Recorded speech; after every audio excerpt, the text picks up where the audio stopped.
میں نے ایک خاتون سے پوچھا کہ کیا آپ کو مردوں کے برابر حقوق ملنے چاہیے؟ تو اس نے ایک حیران کن جواب دیا۔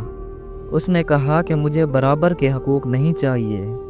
میں نے تفصیل چاہی تو اس نے کچھ یوں بیان کیا: میرا جائیداد میں باپ کی طرف سے حصہ ہے، بھائی کی طرف سے حصہ ہے، بیٹے کی طرف سے حصہ ہے، خاوند کی طرف سے حصہ ہے۔ جب میں مردوں کے برابر آ جاؤں گی تو میں ان حقوق سے محروم ہو جاؤں گی۔ میں کسی جگہ جاب کرتی ہوں تو مجھے جاب میں سہولت دی جاتی ہے۔ برابر کے حقوق میں میرا نقصان زیادہ ہے۔ بینک، ہسپتال، مارکیٹ، ہر جگہ مجھے لیڈیز فرسٹ کے اصول پر مجھے ریلیف مل جاتا ہے۔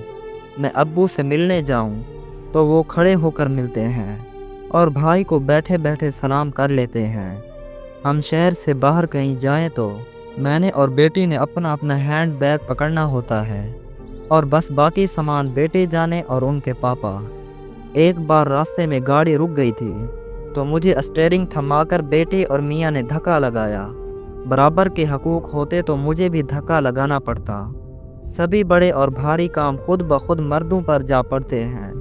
مجھے کبھی بل ادا کرنے نہیں جانا پڑا، کبھی پینٹ والے کے پیچھے نہیں دوڑنا پڑا، کبھی الیکٹریشین کے ساتھ دماغ کھپائی نہیں کرنی پڑتی۔